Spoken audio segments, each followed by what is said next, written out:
What's up and welcome to the Game Positive Podcast. It has been quite a while since I've podcasted. Sorry about that. Things are actually starting to normalize a little bit in my life, though. I think the return to office is going to get me and my significant other back on schedule. Kids are getting a little bit older, a little bit easier to manage, so I'm really hoping to make this more of a at least bi-weekly tradition going forward.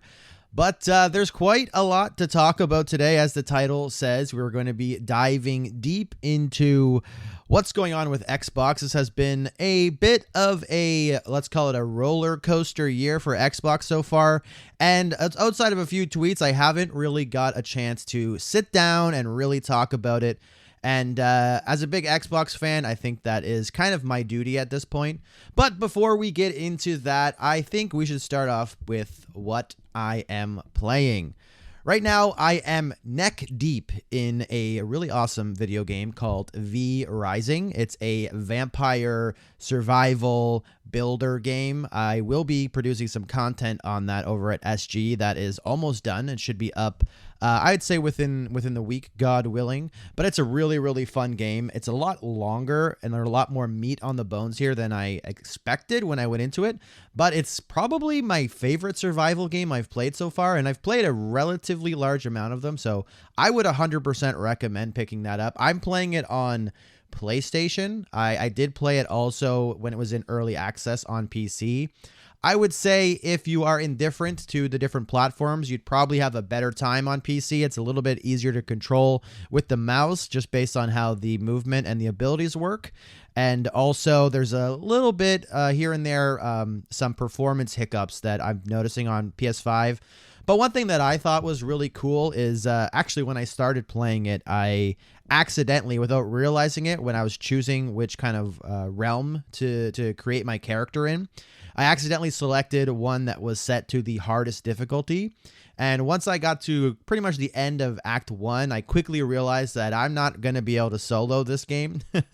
And I had noticed a lot of people chatting in the global chat and stuff like that, so I started to kind of ask for help or ask to group up. And on PS5, I didn't realize this because I haven't played a lot of multiplayer on PS5, but when you create a party on PS5, like a party chat party, it actually kind of keeps that party forever. You can just jump back into that exact same party and everybody who was in that party gets notified that you're in there.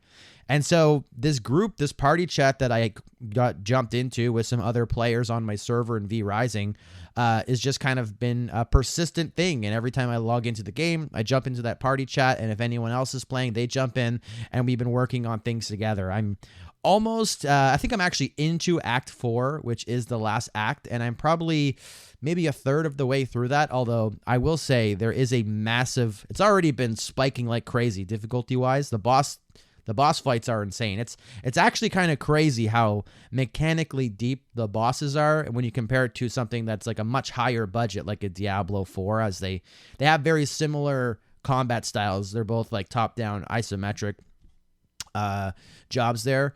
But the once you get to Dracula, who is kind of like the end game boss, that is very difficult when you're playing on a server that's set to brutal difficulty. But Dracula will go down, I promise you, and I will get that platinum trophy. And that's been V Rising. Another surprise game that I've been playing quite a lot of in the recently, like I would say the last 2 or 3 days, is actually Astrobot Rescue Mission for PSVR 1. I don't have PSVR 2 yet. It's kind of been out of my budget, out of a lot of people's budget, I think. But I recently kind of rejiggered my setup around. I moved my PS4 Pro out to my living room, which has a lot more space. And I was about to pack up the kind of VR module box, but I decided I would hook the PS4 Pro up to my living room TV through that module box, just in case I ever wanted to kind of try VR. And as I was doing that, my daughter asked what that box was, and I told her, and she wanted to try it. And she has been literally addicted to Astrobot Rescue Mission. And I have been playing it a little bit after she kind of goes to bed, because I'm realizing remembering, I should say, how awesome that game is. That is one of the best 3D platformers ever made. It's going to be insane and blasphemy to say this out loud, but I think that game is better than Super Mario Odyssey. The design work that goes into that, especially with the VR tricks that they do, is just exceptional. The presentation is super, super charming. It's just a really, really awesome game.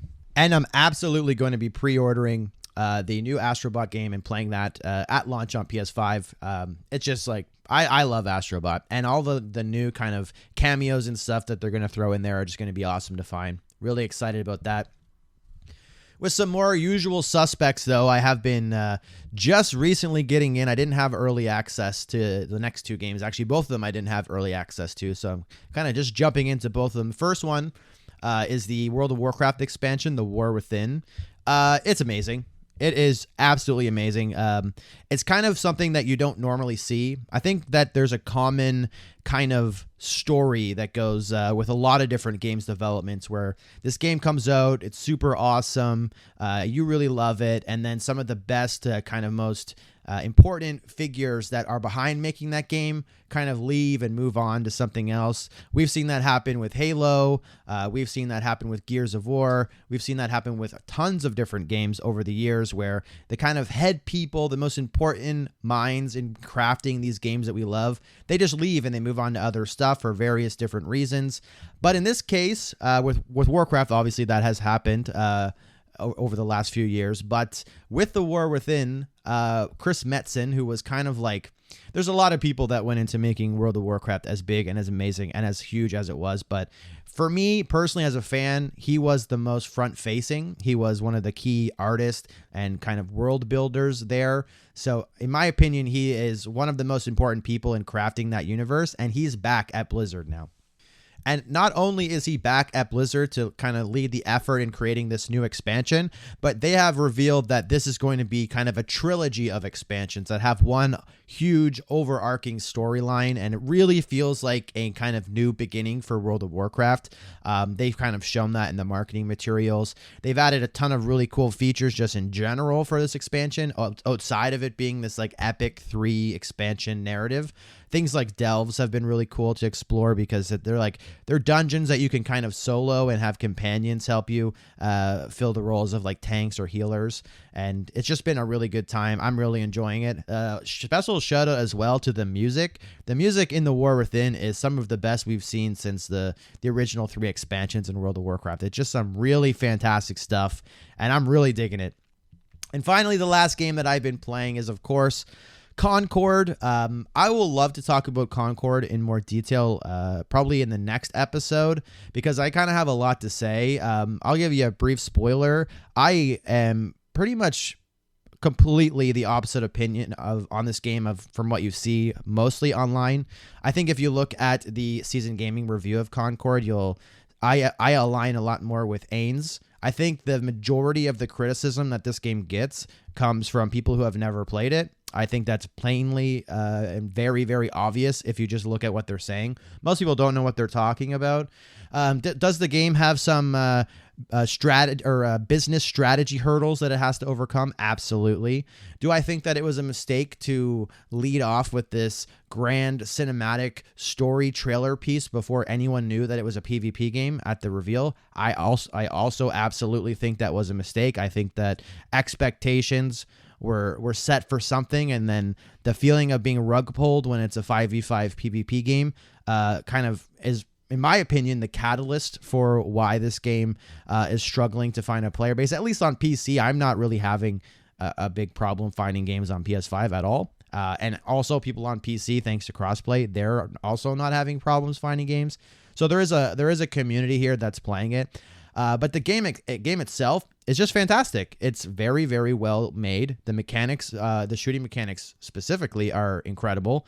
I personally, some of the character designs, I would say some are better than others. I don't think any of them are even close to being as bad as some people are making them out to be. The world is fleshed out in a way that you don't typically see in multiplayer only games. And I'm just a big fan of it. I anticipate getting the platinum. I anticipate playing this game for a while, and I really, really hope that Sony continues to support it and we get lots of content in the future, because this is a really talented group of multiplayer kind of PvP developers that have developed a really, really good PvP multiplayer game. But there's a lot more to say on Concord. I'm not going to get into the weeds on the what I'm playing section of this episode, but it's definitely something I will talk about later. Like I said, probably in the next episode. With that, that's all I've been playing, and we actually have some community questions here sent in from Twitter. Keep in mind, if you would like to have your question read and answered on the podcast, please make sure to reach out to me on any social media network that you follow me on. Leave a comment in the YouTube channel at the video version of this, or just send me a DM, anything at all. Any way you can reach out to me, I'd be happy to answer your question. And we have 3 write-ins today from the Game Positive community mailbag. First one coming from Chris, the house husband, at ChrisGames93 on Twitter. He asked, do you think Indiana Jones and the Great Circle is Xbox's way of slowly letting go of exclusivity? Is Xbox testing the water with how well it will be received on PS5 before they bring more titles over? I am going to go into this in a lot of detail in the kind of feature for the podcast. To answer your question quickly, though, I don't think that they are necessarily testing the water. I think they already tested the water, and I think that test proved to them that it's worth it to release more games on PlayStation. The first test being obviously the first 4 games that came over. Another thing that I'll talk about a little bit more later on in the episode. I do think, though, that specifically why it's Indiana Jones could also have something to do with Disney. I think that Disney is in the business of making money. I think that they are sellers and not buyers in terms of the IP. I think they have a very good idea at how much their IP is worth. And I think that they know that the Xbox install base is a little bit smaller than PlayStation. So when comparing it to what they did with Spider-Man, I think they're just trying to get more return on their investment. And it's definitely within the realm of possibility that Disney was giving a little bit of a shove as well to make Indiana Jones multi-platform. I will say, though, that if Indiana Jones launches on PS5 and is very successful, then perhaps it could cause Disney to kind of reevaluate other IP licensing agreements that they sign in the future, i.e. Spider-Man on PlayStation. Who knows? The MLB forced Sony to release MLB The Show on multiple platforms. There's nothing that's stopping Disney from doing the same with Spider-Man. But anyway, like I said, I'm going to get into the weeds on this a lot more later on the episode, but I really appreciate you writing in and hope to see more questions in the future. Next up, we have a question from Chris B_15, my lovely cousin, who says, New York Jets prediction for the year. Now, it is not good luck. It's not good vibes to put too much into the ether in terms of football predictions, because as a Jets fan, I know that nothing will ever go right, and I don't want to do anything that's going to jinx it. So all I will say, very modestly, is that the New York Jets will win the division. They will 2-0 the New England Cheaters. They will probably lose one game between Buffalo and Miami. The other, whatever team they don't or lose to, the other one, they will probably 2-0 them as well. They'll probably get 10 wins, make the playoffs, and go to the at least conference championships. Aaron Rodgers will have an MVP season. Garrett Wilson will be in the running for MVP for wide receiver. I'll probably win my fantasy because of him, and everything is going to come up Millhouse for the New York Jets. They are in for a treat. That's all I'll say, though. I won't say anything more. Thanks for writing in. Next question and final question today comes from Gaming Together Pod. What is your take on the new round of games skipping Xbox? So I'll talk about the event in general in the news section of the podcast, but there was a Nintendo Direct recently, and they revealed that the Capcom Fighting Collection 2, the sequel, is going to be released, and it's going to have awesome games on it. It's going to have Power Stone 1 and 2, which is has a lot of people very, very excited. And of course, in typical Capcom fashion, it is going to skip Xbox, which is hilarious because the Capcom Fighting Collection 1 actually did release on Xbox. Even has a physical copy that you can get on Xbox. I see a lot of chatter out there saying that the problem and the reason why this is happening specifically with Capcom games is because of the NT framework, the framework that the games are based on. It's having issues getting that running on Xbox. That's not true at all. Of course, you can't just copy paste a game from like a PS1 to a PS5. That's not how that works. There's engineering involved in porting all of these games. Every single problem that exists with software can be solved by software developers. The problem here is that they don't think it's worth it for them to put the money into developing this for Xbox because they're not going to get the return on the investment that they believe that they could. This problem started a long time ago with Capcom. If I recall correctly, the Mega Man Legends, the one that was on Game Boy Advance, I think it's called, is it Legends or Battle Network? It's called Battle Network. I don't believe that released on Xbox. At the very least, if it did release on Xbox, it didn't release physically on Xbox. And that's kind of where I started seeing this. And Capcom's not the only developer that doesn't release games on Xbox. This is just a growing problem that exists. Developers have released games on Xbox, and they have not sold well on Xbox because a lot of Xbox gamers, they're just conditioned to play games on Game Pass. I am like that. A lot of people are like that. If the game doesn't come on Game Pass, people are just unlikely to play it. Not because they're cheap or they don't want to support the developers or all this stupid stuff that you see online. It's simply because they don't have time to play everything. And why would you pay for a game to play when you have 10 games in your backlog that you already own in terms of your Game Pass subscription that you haven't played yet? It's just a priority system. When games come out that are full price, major AAA games that don't launch into Game Pass, Xbox gamers buy them. So it's not a question of whether Xbox people want to support games. It's just a fact that smaller titles like these remasters of older games are not going to sell unless they're on Game Pass. And if Microsoft is not going to give them a giant Game Pass check, then they're just not going to do it because the install base is too small. The return on investment, or at least the projected return on investment, is not high enough for them to justify the work it would take to get it to run. It's not that Xbox has some secret weird sauce that kind of conflicts with NT framework and it's just like this unsolvable problem. It's literally just that Capcom doesn't see the return on investment. And they do see it with big titles like Monster Hunter, like that's obviously coming to Xbox. It's not on Game Pass. They just don't see it here. One thing I'll say too with Xbox specifically is that the fighting game community has pretty much abandoned this platform entirely since probably the end of the 360 days. If you can believe it, Evo was basically run entirely on Xbox 360s in the early 2000s because it was the best platform to play and it had all the fighting game titles on it. As soon as Street Fighter V ditched Xbox and was exclusive to PlayStation and a lot of other games started running better on PS4, it was just GG. And if you don't have the support of the fighting game community, which in and of itself as a genre is already quite niche, then you are just not going to have the community that's going to really support a game like this. Same thing goes with Marvel vs. Capcom.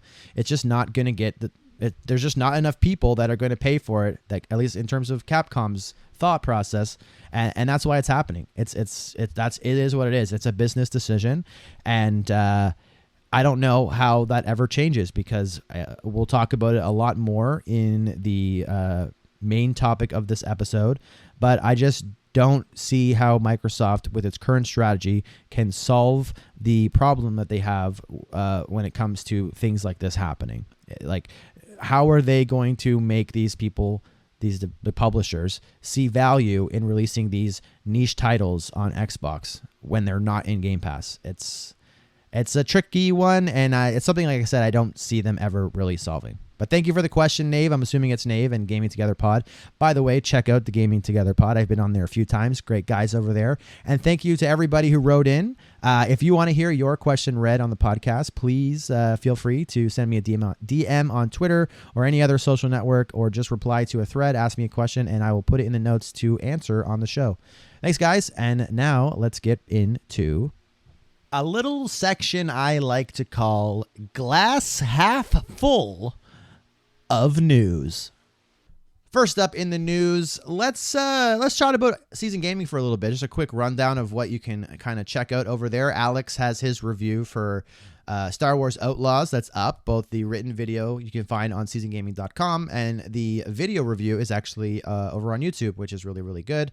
That was one that we got the code for it on Friday evening, I want to say, and the embargo was a really early Monday morning. That's something that really sucks. I mean, we are kind of just hobbyists that are doing this for fun. So for us, the weekend is kind of the only time that we can realistically dedicate to creating content for season gaming or just anything in general.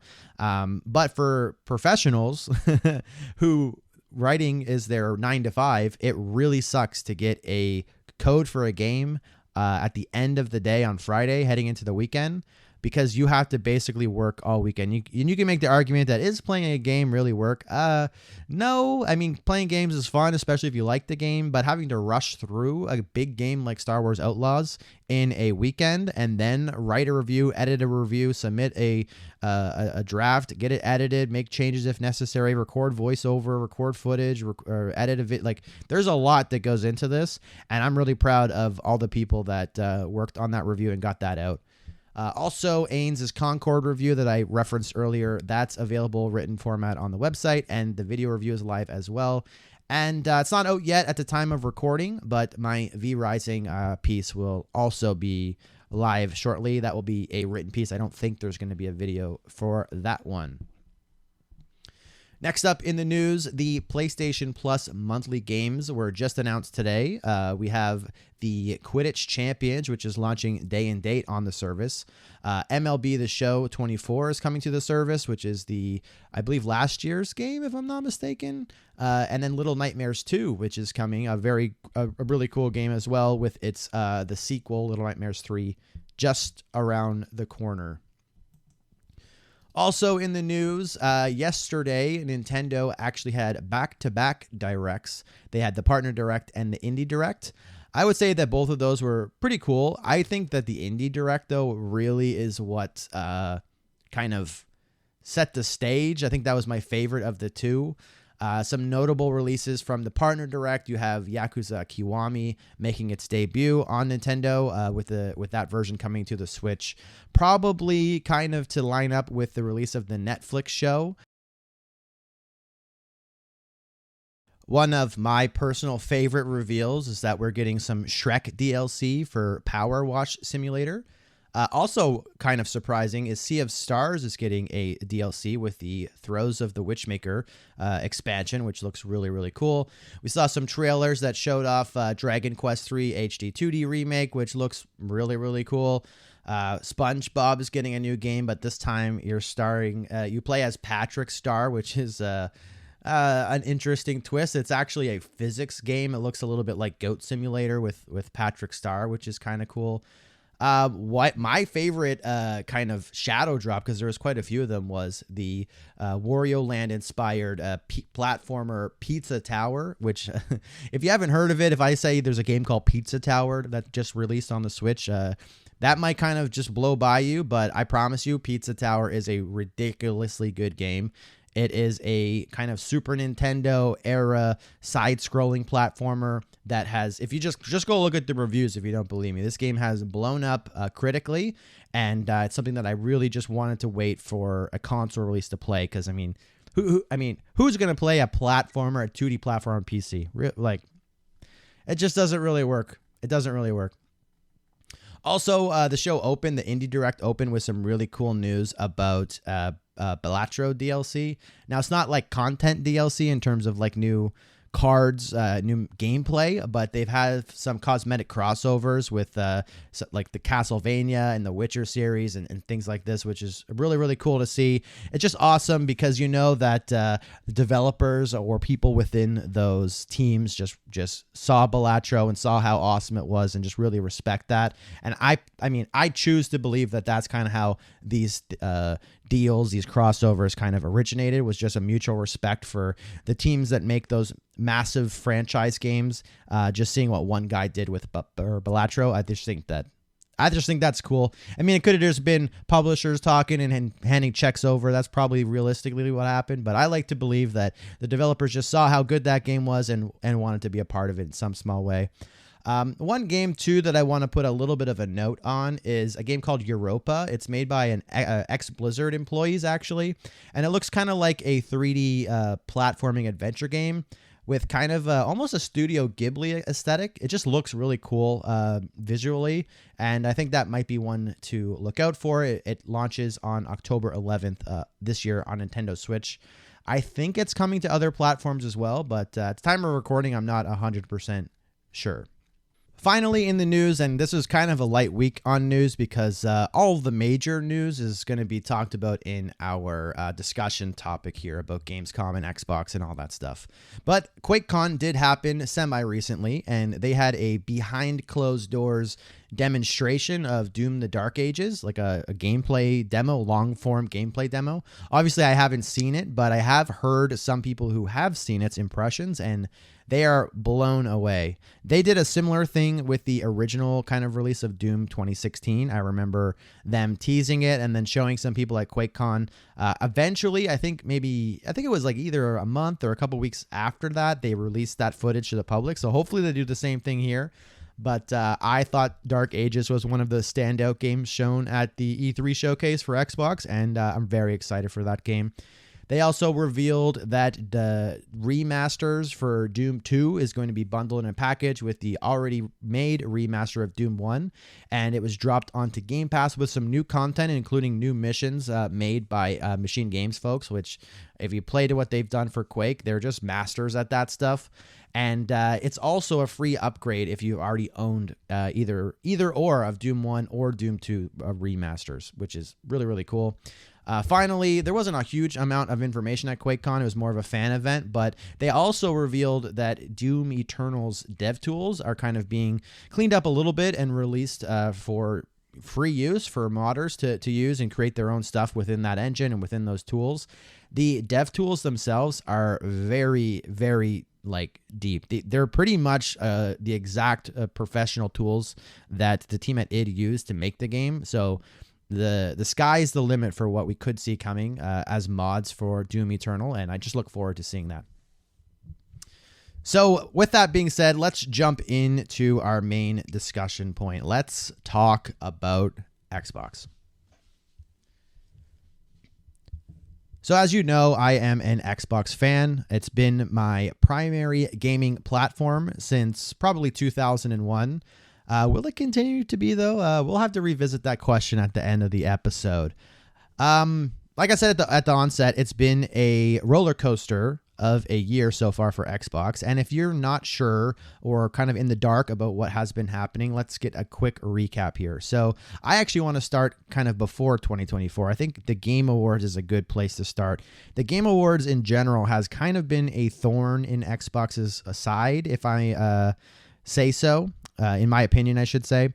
The Game Awards has been an amazing show. I love the Game Awards. I think it's my second favorite outside of the platform showcases, and I watch it every year. It's been around since, I believe, 2014, and since 2014, Xbox has never had a game be even nominated for Game of the Year, while its number one kind of console competitor, Sony, actually has the record for most nominations as well as the most wins, which is a dire contrast to Xbox.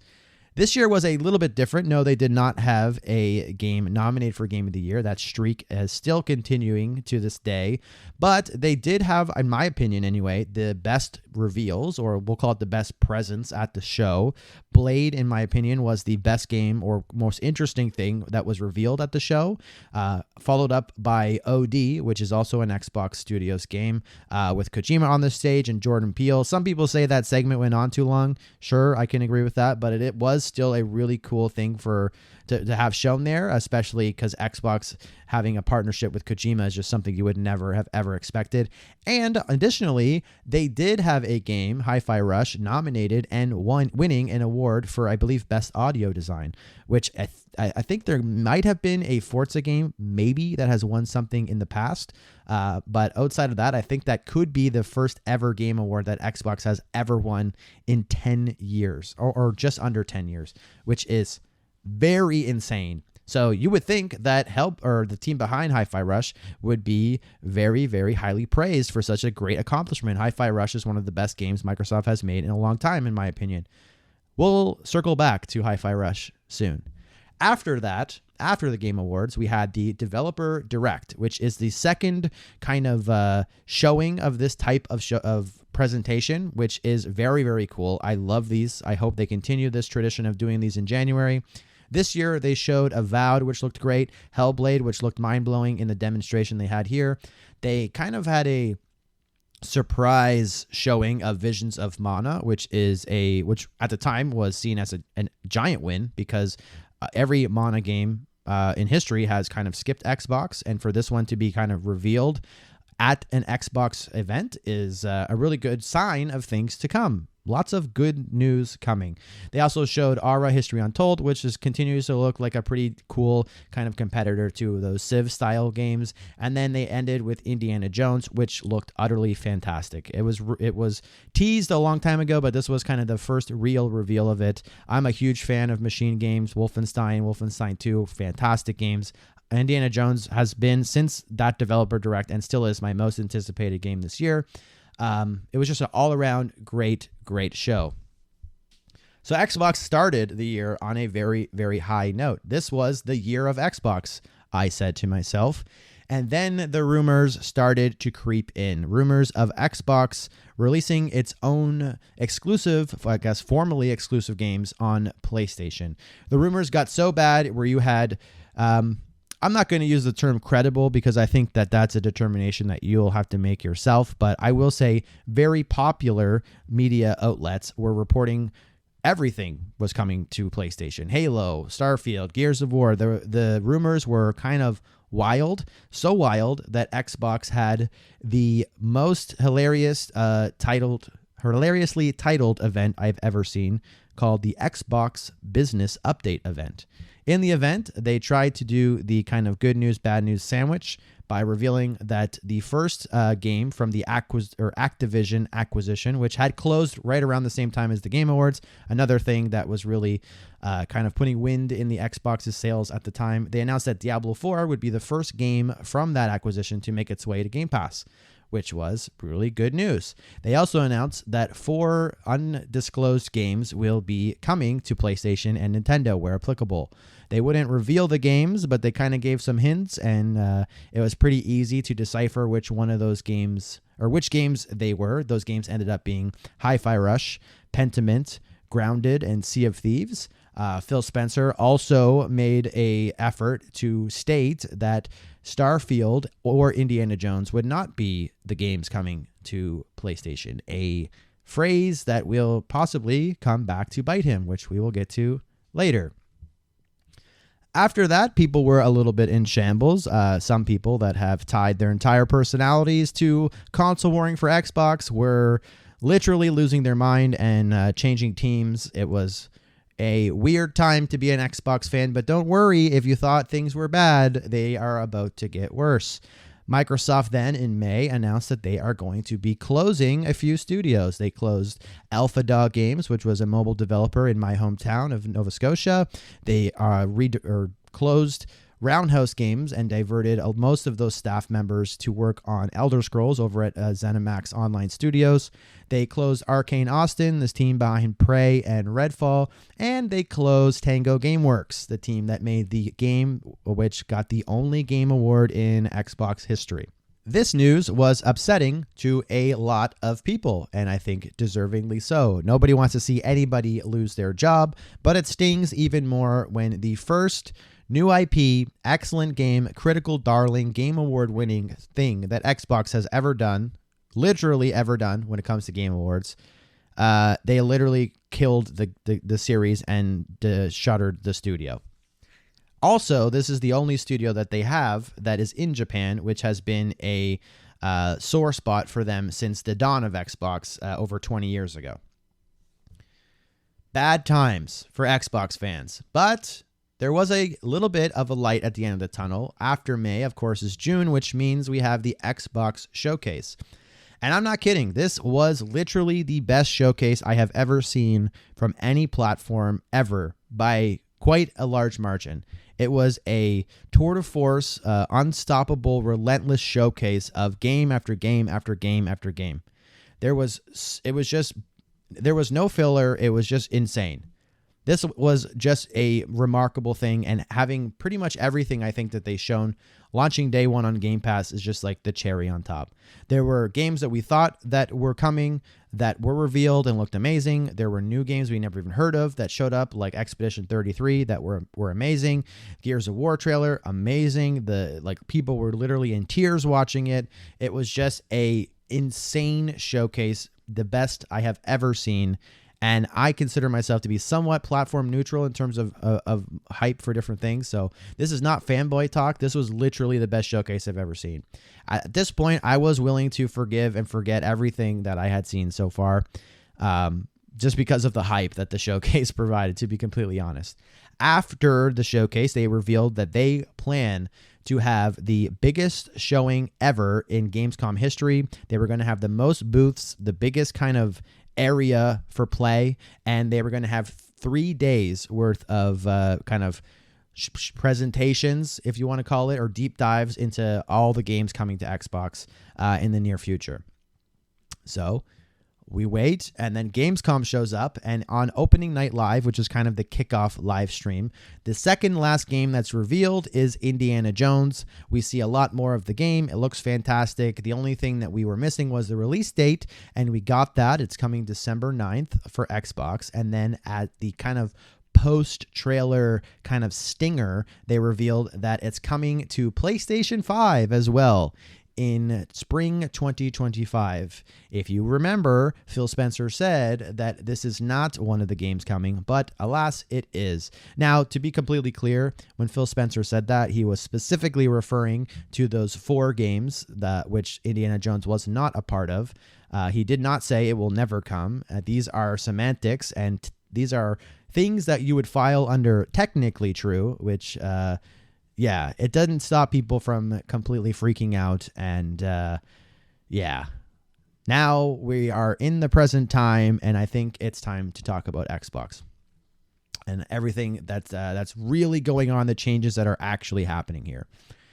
How I'm going to do this is, first, I'm going to just kind of lay out what Xbox is today, what they are doing, what the plan is, because it's different than what it had been forever, since 2001. And then afterwards, I'll give my personal opinion on how I feel about that. So there's some things that you really, really need to understand if you're an Xbox fan. The console war, it's over. Sony won. As in the console war, as in like who can sell the most consoles. That battle is done. Sony has won. It was a relatively dominant victory, if I say so myself, but it's literally just done. It's over. Stop caring about it. It's not a thing that Microsoft cares about anymore. It's the war is over. We can rest. And you know what? I just watched Alien Romulus, which, by the way, is a fantastic movie. So I am going to put it like this. Xbox has right now 2 directives. The primary directive is to make as many great games as possible and sell them to as many players as possible, or have as many people as possible subscribe to Game Pass to play them, and find those people wherever they are. They have a secondary directive, which is to grow their own ecosystem and encourage its users to make purchases within it, the ecosystem being Xbox console, cloud, PC, and the Windows Store. Xbox will not do anything that is beneficial to its secondary directive if it comes at a substantial cost to its primary directive, i.e., making games exclusive harms the primary directive even though it strengthens the secondary directive. You don't have to like it, but you have to accept it. That's just the way that it's going to be. As for the diehard Xbox fans who are probably concerned by this new approach, well, to keep this Alien analogy on theme, the crew is expendable. Now, there's probably a lot of questions that come along this. I'm sure you're asking yourself, are they going to go full multi-plat? Why not just move everything over? Well, it doesn't make sense to move it all at once, as you kind of want to maintain a steady cadence of marketing beats. Also, there's obviously the technical aspect of porting these. They're not just file save as PS5 version. There's a lot of work that goes into porting, especially games that have been kind of released already and been long-running Xbox games.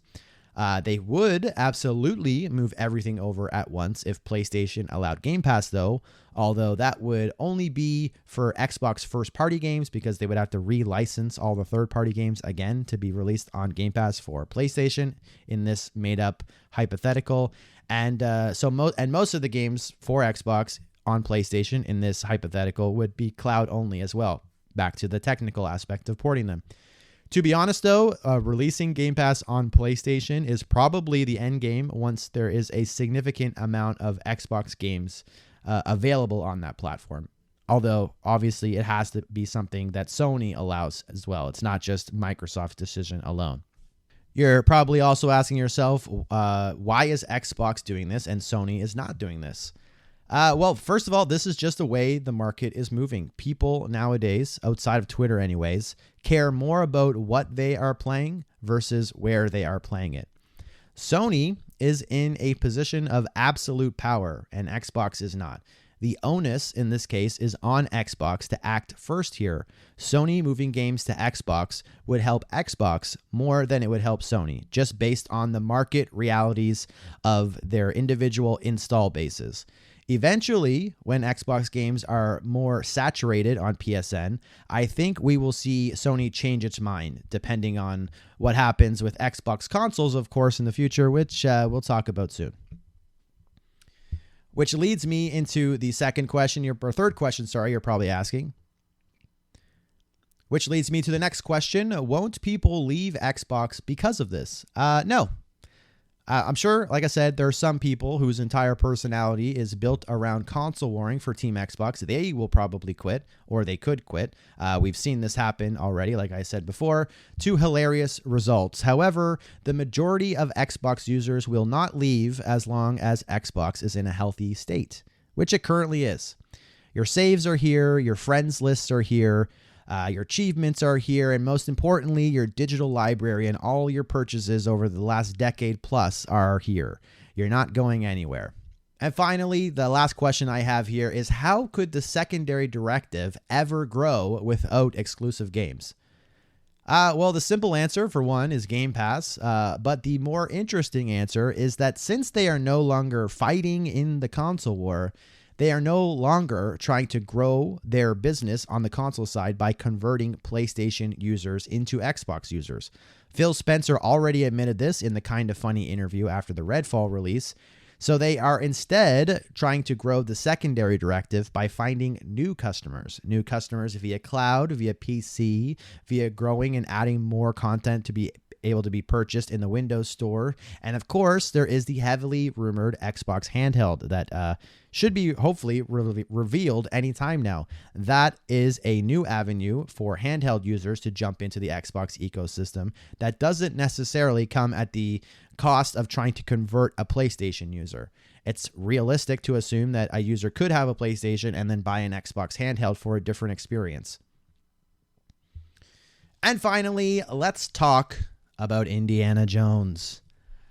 I've heard that revealing that Indiana Jones is coming to PS5 at the end of the trailer at the Game Awards opening night live, I've heard people say that this was a deflating experience, or as soon as that PS5 logo came up, it ruined all the hype that the Xbox fans had for the game.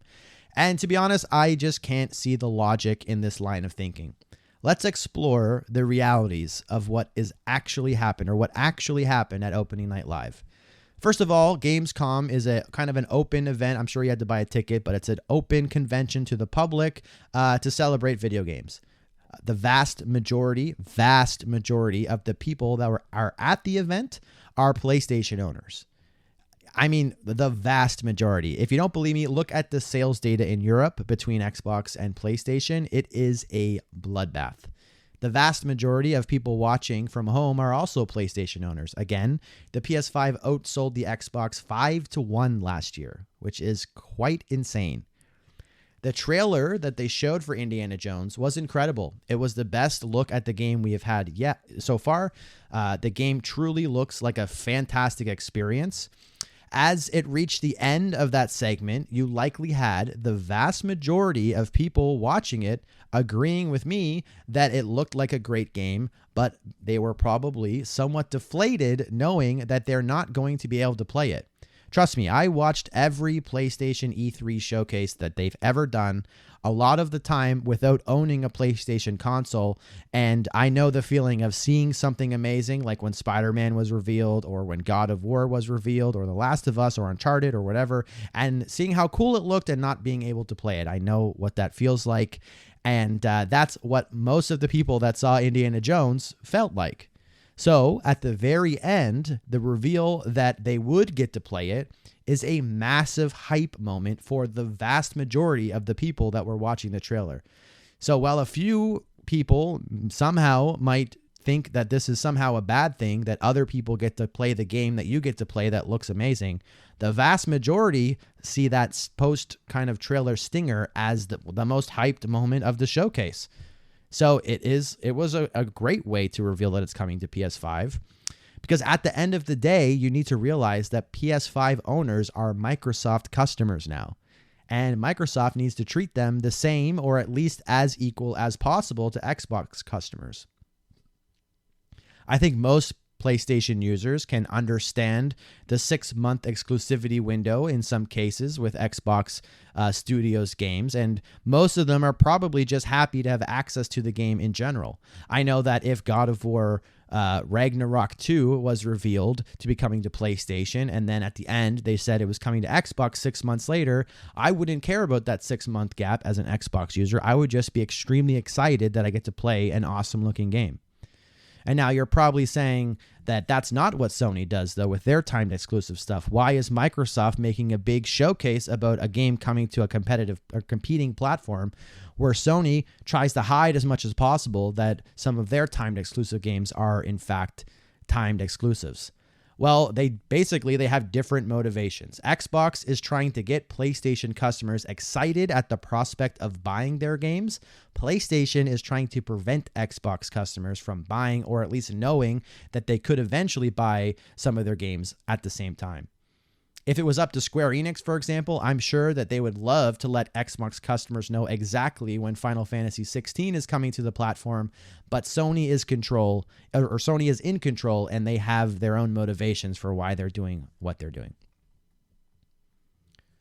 So what are my thoughts? Well, I mean, I, as an individual, an Xbox mega fan, someone who has a huge bookshelf full of Xbox games from the last 20 plus years, which is pretty insane, I have concerns. I'm concerned about physical media, which is something that I know most people don't care about, but I was just at my local GameStop to pick up Concord, and they had just actually removed all the Xbox games from the wall because it's no longer worth the prime real estate to have Xbox games there. That is very sad to see, as somebody who's been buying Xbox game discs for the majority of my life, if you do the math, which kind of sucks. I'm not concerned about the immediate health of the Xbox console, immediate health being the series versions of consoles and the next generation of Xbox consoles, but I am concerned about the long-term health of the Xbox console. As they start to gain more and more users on cloud, on PC, as more people start buying PlayStations and playing Xbox games there, and they're making money off those, and then theoretically, if they reveal a handheld and that takes off and a lot of people are playing on handheld, the console kind of base inevitably will likely, at least in my opinion, start shrinking. And I'm worried that it could eventually shrink to a point where Microsoft deems it's no longer worth the cost of research and development, of marketing, of just simply storing it in warehouses, brick and mortar, shipping, all of that stuff on a console. And if they do that and they stop making a console, that would suck. Because yes, I can play all these games on PC. Theoretically, I could play them on this imaginary handheld that is supposedly coming, but the experience of going to a store, buying an Xbox disc, putting it in my Xbox console, and playing it on my TV, that is something that is at risk right now, at least in the long term, which is something that is very, very concerning to me. I'm also very concerned about the focus on cloud, PC, and handhelds over more traditional things like the PS5 Pro, for example. It hasn't been revealed yet, but it's pretty much been confirmed with all the leaks, and Sony hasn't denied anything. So I think we do see a PS5 Pro relatively soon, probably this month, if I'm being honest. And with big games seemingly skipping the Xbox for technical reasons already, like Black Myth Wukong this year and Baldur's Gate last year being the Baldur's Gate being the game of the year and Wukong being a front runner for game of the year this year, you're kind of already seeing games skip out. And if the gap widens even further with the PS5 Pro, you're going to see big titles that come out next year, even on both platforms, like GTA 6, for example, having a significantly better experience on the PlayStation side of things versus the Xbox. In today's day and age, every single major release comes partnered with a Digital Foundry breakdown of the technical performance. And if people are seeing these massive gains with PS5 Pro over the Xbox Series X, it's going to suck. It's going to influence where people decide to buy third-party games at the very least. It will absolutely influence where I buy third-party games. And so that is a kind of a major concern to me. I bought a lot of games on the Xbox One X because they performed better than the PS4 Pro. As somebody who has had both consoles and as somebody who currently has both consoles, that's a factor that goes into where to buy or what console to buy a game on. Gun to my head, I think the Xbox as a primary platform and PlayStation as my kind of exclusives machine setup that I have been basically running with for as long as I can remember, I think that likely is going to change. I'm not going to stop buying physical games until they stop making physical games. And I know a lot of people say that physical media is dead and no one buys physical games anymore. Well, it's just not true. It's literally just not true. It's only true on Xbox. On PlayStation, they had leaks a while back which showed that over half of the sales of their first-party games that are available both physically and digitally, over 50% of those sales came physically. And Nintendo releases their fiscal year report every year to investors, and it shows every single year that over 50% of the games that they make that are available both digitally and physically, those games are majority sold physically, over 50%. So there's a huge market for physical games. It still exists. People still go and buy them for PlayStation and for Nintendo. And it happens a lot in Europe. Europe sells more physical games, based on the population, than North America does. And coincidentally, in Europe, Sony is completely destroying Xbox. I wonder if there's any kind of correlation there. It's not the only reason, but it's definitely one of them. You have a ton of businesses like limited run games, special reserve games, and all these kind of limited print versions of games that constantly skip Xbox because of their policies and because of the way that they treat physical games. It's not the same. It's not inviting to publishers, and it's just been kind of a slowly dying aspect of Xbox, and it's not something that I'm going to give up. So if games come out and there's a physical version on PlayStation and it's digital only on Xbox, then I'm buying it on PlayStation. The decision is already made. And then, like I was talking about earlier, there's the performance aspect. If GTA 6 does come out with a PS5 Pro patch and it's going to run significantly better on PS5 Pro, then I'm going to buy it on PS5 Pro. And that's going to determine where I buy a lot of third-party games. And Xbox doesn't seem interested in trying to compete power for power with PlayStation, at least in terms of mid-gen refreshes. So that's also a concern. It's also going to help or going to factor in on where I'm buying these third-party games. And I'm not the only one who's going to do this. This is not a weird thing that I'm doing. A lot of people are going to have these internal discussions when multi-platform games come out, and a lot of people are going to side with the PlayStation version. And it's going to result in a lot less sales for Xbox, which is kind of feeds into this self-fulfilling prophecy of the console footprint shrinking and shrinking, eventually, hopefully not, but eventually possibly leading to them discontinuing the console in general. Now, that's all kind of negative. I agree. It's not something I normally like to talk about. And so I think it's important to say that Xbox as a brand, or perhaps Microsoft Gaming, right now is healthier than it's ever been. It's probably the least likely right now, honestly, of the big three to ever go away at this point, with how strong its IP is and how vast its network of studios and developers are. It's also got Microsoft bankrolling it, which is the richest company in the world. It's very important to reiterate that they have a stacked lineup of games coming in, as the one major release per quarter strategy is finally starting to take shape. This is in major contrast to Sony right now, who is kind of floundering with its major first-party releases, although I do expect to have a PlayStation showcase soon, which hopefully will change the tide a bit for them. Yeah. I mean, Xbox is not dead. Xbox is not dying. Xbox is not weak or losing.